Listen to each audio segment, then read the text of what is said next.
Shalom saudaraku, kita jumpa lagi di acara Renungan Pagi. Dan saat ini saudara, kita akan mendengarkan firman Tuhan yang saya beri judul firmannya Life in Between, di mana di sini nanti kita akan belajar banyak hal dalam pembentukan di masa penantian. Saya juga menyebutnya hidup di antara musim saat penantian menjadi pembentukan. Baik saudara, sebelumnya, mari kita bersatu di dalam doa. Bapa Surgawi, terima kasih untuk pagi hari yang indah ini.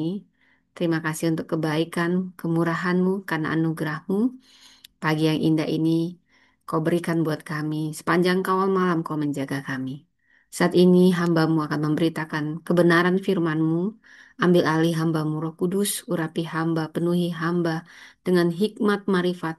Beri hamba otoritas wibawa ilahi, tutup bungkus hamba dengan kuasa darah Kristus, juga keluarga hamba, anak-anak, keluarga.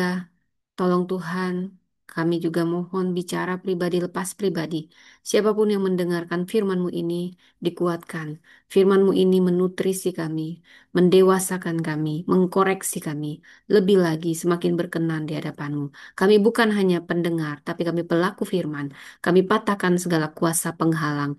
Tuhan urapi jaringan internet, segala sesuatunya. Laptop ini Tuhan menjadi alat untuk perluasan kerajaan-Mu. Tutup bungkus dengan darah Kristus dan segala keakuhan manusia dihancurkan, dipatahkan. Kami menyiapkan hati kami dengan kerendahan hati di hadapan-Mu. Seperti tanah yang subur, demikianlah hati kami yang siap Kau taburi dengan benih firman-Mu yang akan menjadi tumbuh, berdampak, berbuah. Di dalam nama Yesus kami sambut firman-Mu. Amin. Apa kabar saudaraku? Ya, semoga semuanya dalam keadaan sehat, dalam keadaan yang luar biasa. Ya, saat ini saudara, seperti yang saya katakan, kok hari ini judulnya Life in Between, ya, Life in Between, hidup di antara musim, di mana saat penantian menjadi pembentukan. Jadi masa penantian itu bukan masa kosong, tapi masa persiapan. Tuhan sedang bekerja di balik layar, mempersiapkan kita. Saat Dia membuka pintu kesempatan, maka kita siap. Jadi sebelumnya saudara, jangan pernah remehkan padang gurun. Tahukah Anda, di sanalah raja-raja ditempah. Waktu Tuhan memberi kita kesempatan, hanya kita yang siap yang dapat merespon dengan benar kesempatan itu, panggilan itu. Karena itu latihan dalam diam di tempat tersembunyi itu lebih penting daripada kemenangan dalam sorotan. Sebelum Daud mengalahkan Goliat di depan semua orang, dia sudah menang dengan banyaknya pelatihan-pelatihan di padang, yaitu menang atas singa dan beruang tanpa penonton, tanpa orang yang menyaksikan. Saudara, Tuhan kita tidak pernah buru-buru, tetapi percayalah, Dia selalu tepat waktu. Hidup di musim di antara itu bukanlah jeda, tapi ladang pembentukan. Daud tidak langsung naik tahta sebelum diurapi. Dia kembali menggembala. Dia bermain kecapi dan dikejar Saul. Tapi justru di sanalah hati seorang raja dibentuk. Kita membaca dari 1 Samuel 16 ayat 1 sampai 13. Saya akan bacakan langsung saudara sebelum saya akan hmm, memaparkannya satu persatu ya saudara ya. Sambil saya memaparkannya, sambil saya membacanya saudara, saya akan menjelaskan inti maknanya. Samuel mengurapi Daud. Tuhan berfirman kepada Samuel, "Berapa lama lagi engkau berduka karena Saul? Padahal aku sendiri telah menolaknya sebagai raja atas Israel. Isilah tabung tandukmu dengan minyak dan pergilah, aku mengutusmu kepada Isai orang Ibetlehem, sebab aku telah memilih dari antara anak-anaknya seorang raja bagiku." Saudara, Samuel sangat takut akan reaksi Saul yang sudah ditolak Tuhan. Namun Tuhan memberi strategi untuk menyamarkan maksud pengurapan dengan korban. Jadi Tuhan memahami kekuatan ketakutan manusia dan menyediakan hikmat strategis dalam langkah iman, bahkan dalam penantian, saudara, dan masa transisi. Tuhan tidak membiarkan kita berjalan buta. Jadi di ayat 1 tadi Tuhan menegur Samuel agar berhenti berduka cita atas Saul yang telah ditolak. Tuhan memberi perintah baru, dia pergi mengurapi salah satu anak Isai sebagai raja. Tuhan tidak terikat masa lalu, saudara. Penolakan Saul membuka jalan bagi rencana baru. Ini menegaskan bahwa pemilihan Allah bersifat progresif dan berdaulat. Masa penantian manusia bisa jadi awal kegerakan ilahi baru. Lalu ayat 2, Samuel berkata, bagaimana mungkin aku pergi jika Saul mendengar ia akan membunuhku? Firman Tuhan, bawalah seekor lembu muda dan katakan, aku datang untuk mempersembahkan kurban kepada Tuhan. Seperti yang saya jelaskan, Samuel seperti kita, saudara, punya takut, rasa takut. Dia tahu Saul pasti marah kalau tahu. Jadi Tuhan memberinya strategi penuh hikmat menyamarkan maksud pengurapan dengan korban. Jadi Tuhan memahami ketakutan kita semua. Dan percayalah, mintalah, maka Dia akan memberikan hikmat strategis dalam langkah iman kita. Bahkan dalam penantian dan transisi, Tuhan tidak membiarkan kita berjalan buta.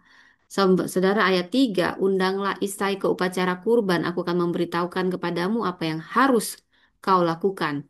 Urapilah bagiku orang yang akan kuberitahukan kepadamu. Saudara, ayat 3 ini membahas bagaimana Tuhan meminta Samuel mengundang Isai dan menjanjikan petunjuk tentang siapa yang harus diurapi. Tuhan memberi petunjuk langkah demi langkah, bukan keseluruhan rencana sekaligus. Saudara, seringkali dalam masa in between atau penantian kita harus belajar taat, walau kita belum tahu isi keseluruhan dari rencana Tuhan. Ayat 4, saudara. Samuel melakukan seperti yang difirmankan Tuhan. Setibanya ia di Bethlehem, tua-tua kota itu menemuinya dengan gemetar dan berkata, apakah kedatanganmu membawa damai? Saudara, Samuel taat dan dia disambut dengan rasa takut oleh para tua-tua Bethlehem. Jadi kehadiran orang yang diutus Tuhan pasti membawa otoritas Tuhan dan kekudusan, bahkan akan menimbulkan ketakutan rohani. Jadi masa transisi ini dipenuhi misteri ilahi yang membuat manusia gentar. Ayat 5. Ia berkata, ia benar aku datang untuk mempersembahkan kurban kepada Tuhan. Kuduskanlah dirimu dan datanglah bersamaku ke upacara kurban. Kemudian ia menguduskan Isai dan anak-anaknya laki-laki dan mengundang mereka ke upacara kurban. Jadi Samuel mengadakan pengudusan dan mengundang keluarga Isai. Pengudusan akan mendahului pengurapan. Saya ulangi, pengudusan mendahului pengurapan. Masa di antara harus diisi dengan pembersihan hati dan penyiapan rohani, bukan sekedar menunggu pasif. Di masa penantian, bersihkan hati dan siapkan rohani. Ayat 6. Ketika mereka datang, Samuel melihat Eliab, lalu pikirnya, sungguh di hadapan Tuhan berdiri orang yang diurapinya. Saudara, Tuhan menolak Eliab dan menyatakan prinsip penting. Tuhan melihat hati. Tuhan melihat hati, saudara ya. Jadi ini firman yang sangat menguatkan saya bahwasanya Tuhan melihat hati.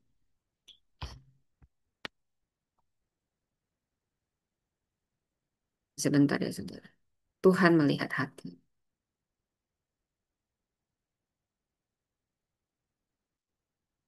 Oke.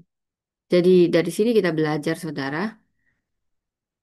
Jadi ayat kunci teologis ini, saudara, memberi kita makna yang dalam. Bahwasanya Allah memilih berdasarkan kualitas hati, bukan tinggi badan, bukan perawakan, bukan kekuatan atau penampilan. Life in between adalah waktu Tuhan membentuk hati, bukan hanya membangun prestasi. Kita masuk dari ayat 8 sampai ayat 10. Lalu Isai memanggil Aminadab dan menyuruhnya lewat di hadapan Samuel. Tetapi Samuel berkata, orang ini pun tidak dipilih Tuhan. Oh, mungkin saya mulai dari ayat yang ketujuh ya. Tetapi Tuhan berfirman kepada Samuel, jangan pandang rupanya atau perawakannya yang tinggi, sebab aku telah menolaknya. Bukan seperti yang dilihat manusia, Sebab manusia melihat apa yang di depan mata, tetapi Tuhan melihat hati. Jadi Tuhan melihat hati, bukan yang kelihatan. Tuhan memilih berdasarkan kualitas hati kita, bukan fisik kita. Life in between adalah waktu di mana Tuhan membentuk hati kita, bukan hanya membangun prestasi. Dari ayat 8 sampai 10. Lalu Isai memanggil Abinadab dan menyuruhnya lewat di hadapan Samuel. Tetapi Samuel berkata, orang ini pun tidak dipilih Tuhan. Kemudian Isai menyuruh Syama lewat, tetapi Samuel berkata, orang ini pun tidak dipilih Tuhan. Demikianlah Isai menyuruh ketujuh anaknya lewat di hadapan Samuel. Tetapi Samuel berkata kepada Isai, semuanya ini tidak dipilih Tuhan. Saudara, tujuh anak Isai, semuanya ditolak. Jadi proses seleksinya terus berlanjut. Pemilihan Allah tidak tergesa-gesa. Penantian itu bukan kegagalan, melainkan itu proses penyaringan. Tuhan sabar dalam memilih yang tepat. Kita juga dipanggil untuk sabar dalam pembentukan, saudara. Ayat 11.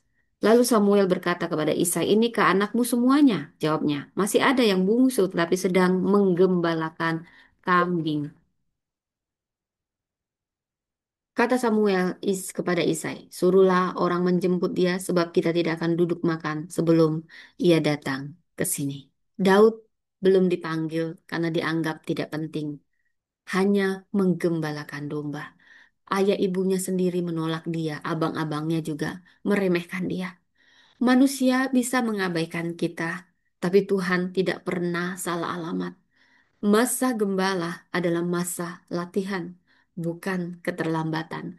Allah sering memilih yang tersembunyi untuk misi besar.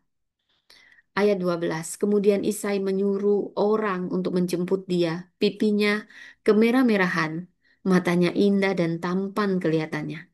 Lalu Tuhan berfirman, bangkitlah, urapilah dia, sebab inilah dia. Saudara, Daud datang rupawan dan elok, lalu Tuhan menyatakan, dialah yang dipilih. Tuhan menyatakan siapa yang dia pilih tepat pada waktunya. Waktu Allah selalu tepat, tak ada yang terlambat dalam kalender surgawi. Kadang kita ditunda, bukan ditolak.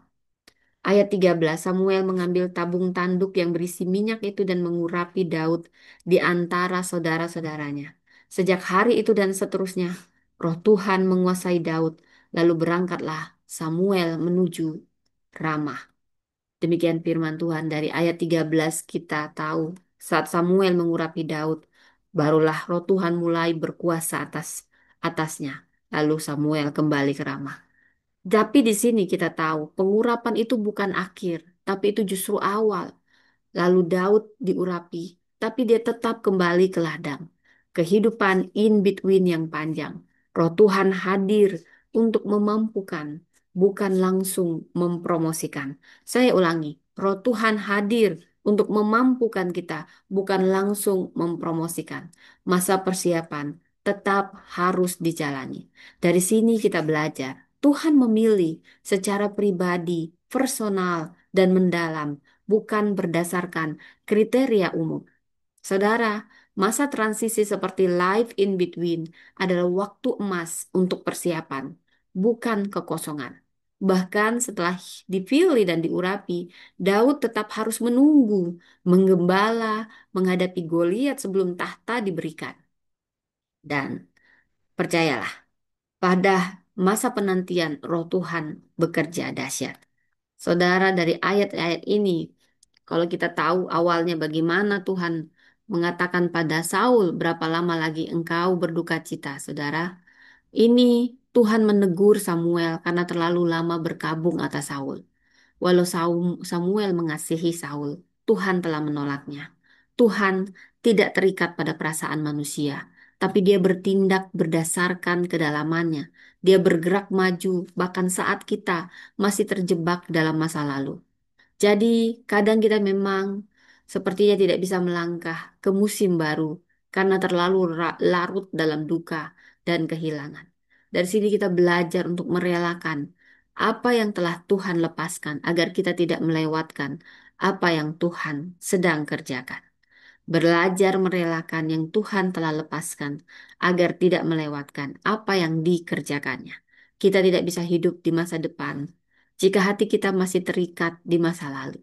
Saudara, di ayat 2 sampai 3, ketika Samuel berkata, "Bagaimana mungkin aku pergi?"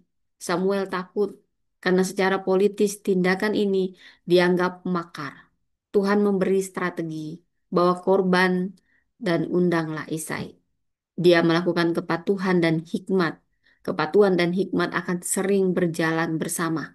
Tuhan tidak hanya memerintah, tetapi dia memberi cara bijak dalam melaksanakan kehendaknya. Jadi saat mengikuti panggilan Tuhan, mungkin kita menghadapi resiko, tetapi Tuhan akan membukakan jalan hikmat dan perlindungan. Ketaatan kepada Tuhan tidak pernah berjalan sendiri. Hikmat Tuhan selalu menyertai. Bila kita taat, kita akan dipenuhi dengan hikmat Tuhan. Apakah kedatanganmu ini membawa damai dari ayat 4 sampai 5? Jadi kedatangan Nabi sering menandakan penghakiman saudara pada zaman lalu. Tapi Samuel menyampaikan bahwa ia datang dengan damai dan mempersembahkan korban. Jadi orang benar membawa ketegangan moral di tengah masyarakat berdosa. Kedatangan seorang nabi mengguncang kenyamanan manusia. Integritas kita kadang menimbulkan ketidaknyamanan bagi sekitar kita. Tapi tetaplah datang dalam damai dan kasih. Hadirkan damai meski keberadaan kita mengguncang zona nyaman. Dari ayat 6 sampai 7, jangan pandang parasnya atau perawakan yang tinggi. Samuel mengira Eliab adalah pilihan Tuhan, tapi Tuhan menekankan bahwa ia melihat hati, bukan penampilan. Ini adalah pergeseran nilai besar dalam kepemimpinan rohani, dari fisik ke karakter. Tuhan memilih bukan berdasarkan kesan, tapi intensi hati. Dunia mungkin melihat CV kita, follower kita, tapi lihat, Tuhan melihat kedalaman dari karakter kita dan ketulusan hati kita. Karena memang manusia melihat impresi, tapi Tuhan melihat intensi. Dan dari ayat 8 sampai 10 tadi, ada kata kunci, juga yang ini tidak dipilih Tuhan. 7 anak Isai ditolak. Penolakan ini bisa dialami bahkan oleh yang kita pikir tampaknya layak. Tuhan punya standar pilihannya dan tampak luar biasa bagi dunia belum tentu dipilih. Jadi jangan iri kepada orang lain yang dipilih dan jangan juga rendah diri kalau kamu tidak terpilih pertama kali dilirik. Jika Tuhan berkata belum, itu bukan penolakan, itu persiapan. Ayat 11, masih tinggal yang bungsu. Daud tidak dipanggil karena dianggap tidak penting, tapi justru dialah pilihan Tuhan. Tuhan sering memilih yang terlupakan, tersembunyi, dan tertolak untuk menunjukkan bahwa Dia yang berdaulat penuh. Kita mungkin tidak dianggap orang lain, tapi kita tidak tersembunyi dari pandangan Tuhan. Manusia bisa melupakan kita di padang, tapi Tuhan mengutus seseorang untuk memanggil kita pulang. Bila kita lihat dari ayat 12 ada kata kunci, rupanya kemerah-merahan. Jadi di sini Daud elok dan sangat tampan, menarik. Tetapi bukan itu yang jadi alasan dia dipilih. Ini hanya catatan sekilas. Tuhan tidak anti keindahan luar. Tuhan senang anaknya yang cantik, bukan berarti yang cantik nggak dipilih, yang jelek aja dipilih. Enggak, saudara. Bisa juga yang cantik lebih dipilih, udah cantik hatinya, cantik luarnya. Ada juga yang jelek nggak kepilih banyak, saudara. Karena udah jahat hatinya, jahat wajahnya, jelek juga. Banyak itu. Merasa dia aja karena aku dia jelek, dia pikir dia dengan kejelekannya itu, keminderannya itu dia terpilih. Ada juga yang begitu. On itu namanya. Ya, kok saya jadi marah ya saudara. Jadi Tuhan tidak terpesona oleh pesona luar, tapi dalam. Intinya begitu. Jadi memang kita perlu merawat penampilan luar dalam, tapi lebih dulu dari dalam keluar. Jangan jadikan yang di luar jadi ukuran diri kita. Tuhan tidak menolak kecantikan, tetapi Dia memilih karakter. Kalau ayat 13 di sini ditekankan, Roh Tuhan berkuasa atas Daud sejak hari itu dan seterusnya. Setelah diurapi, Roh Kudus menguasai Daud. Ini titik awal perjalanan rohani dan kepemimpinan Daud. Pengurapan adalah panggilan, bukan promosi.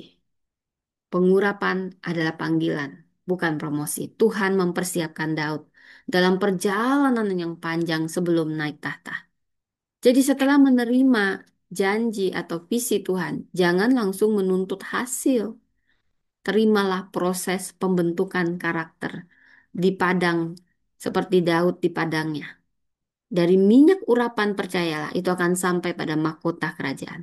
Tetapi ada padang yang harus dilalui. Saudara, Tuhan menolak masa lalu yang tidak setia. Dia memanggil pribadi yang tersembunyi tapi berkarakter. Dan dia pasti akan mengurapi dan membentuk yang dipilihnya. Dan Tuhan memandang hati, bukan tampilan. Saudara, saya harus membahas tentang latar belakang dari 1 Samuel 16 ayat 1 sampai 13. Ini zaman pemerintahan Raja Saul. Jadi satu perikop ini terjadi di mana Israel di bawah pemerintahan Raja Saul, raja pertama Israel, yang sebelumnya dipilih Tuhan melalui Samuel di 1 Samuel 10.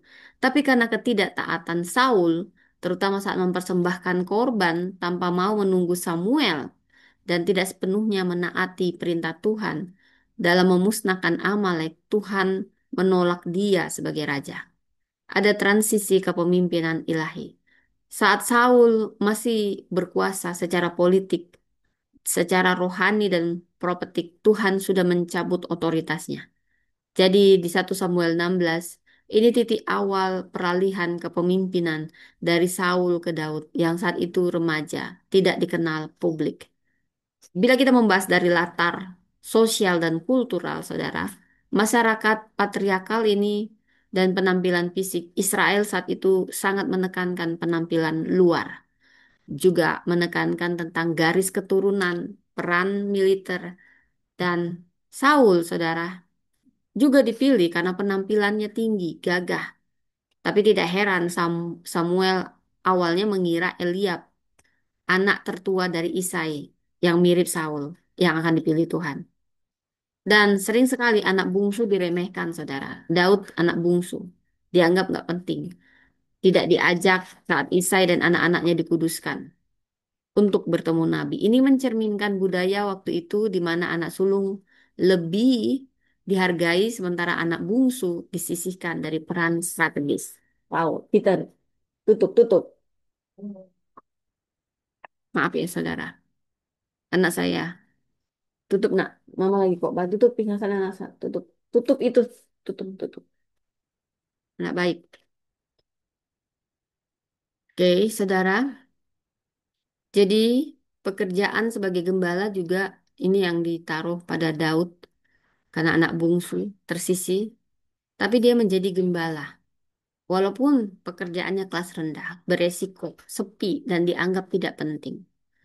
Tapi justru di padang gembalaan itu Tuhan mempersiapkan karakter keberanian dan hati Daud. Saudara, pada saat itu latar politisnya, Raja Saul masih berkuasa, tapi dia sudah ditolak Tuhan. Jadi di masa krisis pemerintahan, memang Saul masih duduk di tahta, tapi roh Tuhan telah meninggalkan dia. Di 1 Samuel 16 ayat 14. Jadi pasca pengurapan Daud. Ini menjadikan pengurapan Daud sebagai pengurapan rahasia, bukan publik. Tidak seperti Saul, diurapi di depan rakyat. Tetapi Daud hanya diurapi di hadapan keluarganya. Di sini ada ancaman politik. Samuel sendiri takut kepada Saul. Mengurapi calon baru dianggap pengkhianatan politik dan membawa hukuman mati. Ini menandakan bahwa proses transisi bukan hanya rohani tapi juga politis dan strategis. Bila kita membahas dari latar teologis dan spiritual, Tuhan yang berdaulat memilih. Tuhan menunjukkan bahwa dia bukan hanya melihat apa yang dilihat manusia. Sebentar ya, saudara.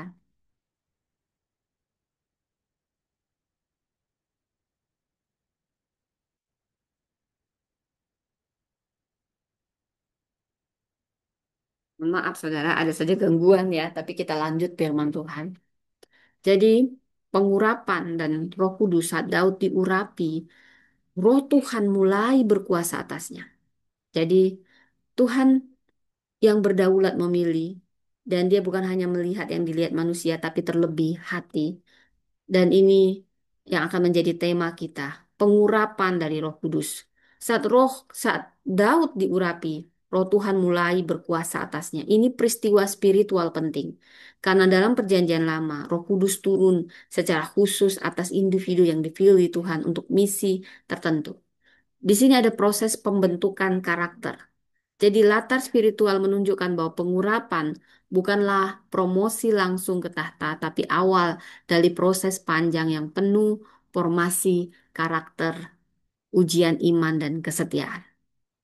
Bila kita melihat dari latar naratif dan struktur cerita, diawali dari penolakan Saul, pemilihan Daud, dan kemenangan publik melawan Goliat. Ini menunjukkan dinamika tersembunyi di mana di awal dipanggil, diuji, dibentuk, lalu diangkat.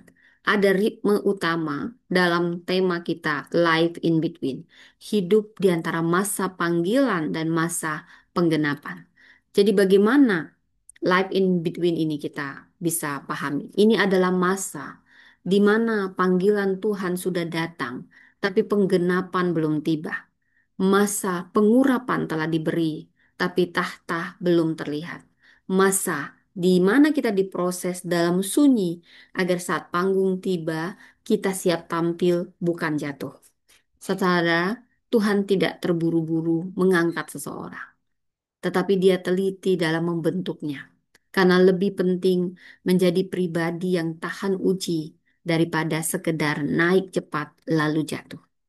Israel saat itu mengalami masa transisi. Saul, raja pertama, mulai menyimpang dari perintah Tuhan. Tuhan memerintahkan Samuel mengurapi raja baru, Daud, seorang anak muda, bukan dari barisan tentara, tapi dari padang gembalaan. Setelah diurapi, Daud tidak langsung naik tahta, tapi dia kembali ke padang, menggembalakan domba. Perjalanannya dari pengurapan ke tahta itu justru berlangsung bertahun-tahun, penuh tantangan, penuh penganiayaan, pelarian. Saudara, di sini ada prinsip spiritual yang perlu kita pahami saat kita belajar bahwa pengurapan itu bukan promosi langsung, tapi itu permulaan dari proses pembentukan. Banyak orang menerima janji Tuhan atau pengurapan rohani, tapi bingung saat justru mereka tidak langsung naik, malah menghadapi proses panjang. Saudara, kita semua hidup dalam antara doa dan jawaban, antara mimpi dan kenyataan, antara pengurapan dan pengangkatan. Masa di antaranya bukan jeda kosong, tetapi ladang latihan. Nah, di sini ada ayat kunci. Samuel mengambil tabung tanduk berisi minyak dan mengurapi Daud di tengah saudaranya. Sejak hari itu dan seterusnya, berkuasalah roh Tuhan atas Daud. Bayangkan seorang pemuda bernama Daud terasing di padang gembalaan, tanpa panggung, tanpa penonton, tanpa pengakuan, namun justru di sanalah Tuhan melatih dan membentuk dia. Saudara, dalam hidup ada masa-masa in between atau masa pengurapan dan pengangkatan antara janji dan penggenapan. Masa ini bukan masa kosong, tapi masa persiapan. Ini yang menentukan apakah kita layak menerima promosi dari Tuhan. Saudara, saya suka sekali kata-kata dari Seneca, when preparation meets opportunity, success is inevitable. Jadi, ini seperti seseorang yang sedang melamar pekerjaan impiannya, tapi dia nggak dipanggil-panggil. Dan dia bertanya, Tuhan, kenapa kau nggak dengar doaku? Hidup ini penuh masa transisi, masa in between, life in between. Di antara janji Tuhan dan penggenapannya, ada ruang yang kita sebut penantian. Tapi tahukah Anda, di masa in between ini bukan masa pasif, tapi inilah pelatihan, pembentukan, dan persiapan. Saudara, Tuhan memilih di tempat tersembunyi. Di ayat 11, saya ingat J.K. Rowling ditolak berkali-kali oleh penerbit menulis di kafe sebagai ibu tunggal tanpa penghasilan. Tetapi dia menghasilkan akhirnya karya Harry Potter, ditulis dalam ketidakpastian. Tapi saat kesempatan datang, dia sudah siap. Saudara, Daud tidak dipanggil saat Samuel mengundang anak-anak Isai. Dia diabaikan manusia, tapi Tuhan yang memanggilnya. Jangan takut kalau Anda tidak diberi panggung, tidak terlihat. Tuhan justru akan memanggil orang-orang dari tempat tersembunyi untuk mengerjakan perkara besar. Manusia bisa melupakan kita di padang, tapi Tuhan tidak melewatkan kita dalam rencananya. Tuhan melihat kedalaman, bukan penampilan. Saya ingat kisah Steve Jobs. Dia dipecat dari perusahaan yang dia dirikan sendiri, tapi dia tidak kecewa. Justru dia memperdalam kreativitas dan akhirnya dia kembali dengan karya legendaris iPhone, iMac, dan membangun karakter dan visi bukan sekedar citra luar. Demikianlah, Daud tidak memiliki postur raja seperti Saul atau abangnya Eliab, tapi Tuhan melihat hatinya yang setia dan menyembah. Masa penantian membentuk kedalaman kita, membentuk iman, karakter, dan kerendahan hati. Tuhan tidak mencari yang paling memukau, Dia mencari yang paling menyerah. Tuhan mengurapi lebih dulu, kemudian mengangkat. Sama seperti Nelson Mandela, di penjara 27 tahun. Ini bukan waktu sia-sia, tapi persiapan. Dibebaskan, dia sudah siap bukan mantan tahanan, tapi pemimpin yang matang. Saudara, setelah diurapi, Daud kembali ke padang, bukan ke istana. Pengurapan adalah janji ilahi, tapi tidak selalu diikuti dengan promosi langsung. Masa in between adalah tempat kita dilatih, mengalahkan singa dan beruang sebelum Goliat datang. Dari minyak urapan sampai mahkota kerajaan, ada padang yang harus kita lewati. Saya membagikannya tiga. Masa penantian adalah masa persiapan. Kuncinya di ayat 34 sampai 36. Hambamu ini, ya, kalau kita melihat dari 1 Samuel 17, ya, hambamu ini biasa menggembalakan kambing domba ayah. Apabila datang singa beruang, menerkam domba dari kawanannya. Daud tidak menjadi pahlawan tiba-tiba, saudara. Semua orang memandang Goliat, Daud memandang Tuhan yang selama ini bersamanya di padang. Dia tidak berlatih di medan perang, tapi di padang penggembalaan. Sama seperti Daud dilatih melawan singa dan beruang. Rowling dilatih oleh tekanan hidup untuk menulis dengan kedalaman dan imajinasi. Tuhan membentuk kita dalam padang, tempat tersembunyi sebelum kita tampil di hadapan dunia. Saat kita belum dilihat, tetaplah setia di tempatmu sekarang. Kesetiaan dalam hal kecil akan membuka jalan bagi kepercayaan dalam hal besar. Saya ulang, kesetiaan dalam hal kecil akan membuka jalan bagi kepercayaan dalam hal besar. Ini luar biasa firman Tuhan. Ya, kamu setia, itu yang akan membuka promosi. Yang terlihat oleh dunia hanyalah kemenangan, yaitu kemenangan Daud atas Goliat. Tapi Tuhan sudah menghitung setiap pertarungan yang tersembunyi. Tuhan membentuk pena kita dalam ruang-ruang kesunyian supaya cerita hidup kita mampu mengubah dunia. Seperti yang saya ceritakan tadi, Rowling, penulis Harry Potter, dia suka hidup dalam kesulitan. Ibunya meninggal bercerai, dia hidup dengan tunjangan sosial. Lalu dia menulis Harry Potter di kafe-kafe murah sambil mengasuh anaknya yang masih bayi. Dia ditolak 12 penerbit sebelum akhirnya diterima dan meledak jadi fenomena global. Poin yang kedua, kesempatan dari Tuhan selalu datang, saudara. Tapi persiapan kita yang akan menentukan respon. Kuncinya di 1 Samuel 17. Lalu Daud mengambil tongkatnya, 5 batu licin dari sungai. Daud tidak hanya siap secara rohani, juga dia siap secara strategi. Kesempatan datang saat ayahnya menyuruhnya mengantar makanan, saudara. Terlihat sepele, tapi disitulah Tuhan mengatur jalannya. Sama seperti kisah Yusuf di penjara, dia tetap setia. Saat Firaun memanggil, dia siap menjawab. Saudara, kita juga ingat Michael Jordan, legenda basket NBA. Jordan dikeluarkan dari tim basket karena dianggap belum cukup baik. Namun dia berlatih tanpa henti, bangun lebih awal, latihan tambahan, disiplin luar biasa. Akhirnya dia diberi tempat dan dia siap. Dia mencetak sejarah sebagai pemain terbaik sepanjang masa. Banyak orang gagal memanfaatkan momentum karena mengabaikan masa persiapan. Persiapan ini bukan tentang nanti kalau sukses aku belajar. Tapi sekarang aku belajar supaya siap waktu sukses datang.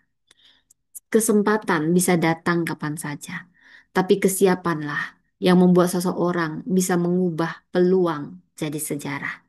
Saudara seperti Daud, dia siap melawan Goliat yang sudah berlatih di padang. Jordan tidak menyanyiakan waktu sebelum dia terlihat. Tuhan tidak menunda janjinya. Dia sedang mendewasakan orangnya. Kesempatan adalah panggilan ilahi. Tapi hanya orang yang berlatih, bahkan dalam senyap, dalam diam, yang akan mampu menjawabnya dengan kemenangan. Tuhan itu setia. Dia memberikan kairos dan momentum. Tapi kita juga harus setia dalam kronos atau waktu harian kita untuk bisa menangkap momentumnya nanti. Tanpa persiapan, kita hanya akan menyia-nyiakan momentum yang seharusnya membawa kita ke level baru. Tuhan menyediakan musim pengangkatan, tapi karakter kita yang menentukan apakah kita akan tinggal di sana atau jatuh setelah sampai. Yang ketiga, Tuhan sedang menyusun cerita kita. Tetaplah setia di tengah. Saudara, Mazmur 37 ayat 23 sampai 24 berkata, Tuhan menetapkan langkah-langkah orang yang hidupnya berkenan kepadanya. Apabila ia jatuh, tidaklah sampai tergeletak. Tuhan punya waktu dan caranya. Kita tidak perlu mendorong pintu yang belum dibuka. Life in between adalah divine classroom, tempat Tuhan membentuk karakter kita. Saya suka Oprah Winfrey, presenter dan ikon media. Dia latar belakang yang sangat memilukan. Kelam, kemiskinan, kekerasan seksual sejak kecil, diskriminasi ras, dikeluarkan dari pekerjaan televisi pertamanya karena dianggap tidak cocok untuk TV. Namun ia tetap bekerja keras, menjaga integritas, dan akhirnya menjadi salah satu perempuan paling berpengaruh di dunia. Dari sini kita belajar, sabarlah. Bahkan jika kita merasa diam di tempat, bertumbuhlah dalam kesunyian, dalam firman, dalam doa, dalam pelayanan. Tuhan menyusun cerita kita, bahkan dari babak-babak paling kelam. Kesetiaan Oprah di masa-masa belum terlihat menggambarkan seperti Daud yang tetap taat dan rendah hati meski belum menjadi raja. Musa 40 tahun di padang. Bila kita membaca dari Keluaran 3, Paulus 3 tahun di Arab. Tuhan lebih tertarik membentuk karakter kita daripada menaikkan status kita. Saat dunia menutup pintu, Tuhan sedang membentuk panggung. Tetap setia, dia tidak selesai menulis kisah kita. Saudara, kalau saat ini Anda merasa diurapi, dipanggil, dijanjikan, tapi belum dipromosikan, kamu tidak salah tempat. Kamu sedang latihan. Life in between, bukan penundaan, tapi penataan ilahi. Masa penantian, masa persiapan. Saat kesempatan datang, hanya yang siap yang akan maju. Tuhan menyusun hidup kita bahkan di sela-sela musim. Kalau hari ini merasa hidupmu tertahan, bukan berarti Tuhan lupa. Mungkin justru itu adalah buktinya Tuhan sedang serius mempersiapkanmu. Mari kita berdoa untuk kita yang sedang menunggu dalam masa transisi, agar kita tetap kuat dalam stamina rohani kita dan membentuk kekuatan dalam kesetiaan bahkan dalam masa tersembunyi. Baik saudara, demikian firman Tuhan. Saya pikir sudah selesai saudara. Mari kita bersatu dalam doa. Terima kasih Tuhan untuk firman-Mu yang luar biasa. Di masa penantian ini tolong kami melatih karakter kami. Tolong kami bersandar kepadamu. Tolong kami setia sambil kami mengolah kekuatan. Melakukan persiapan-persiapan. Karena kami tahu ada momentum yang akan Kau berikan. Supaya kami siap dan tidak jatuh. Tapi berespon benar. Tolong kami Roh Kudus, kami butuh kasih karunia, kami butuh kekuatan. Kami tidak bisa sendiri dengan kekuatan kami, kami butuh Engkau.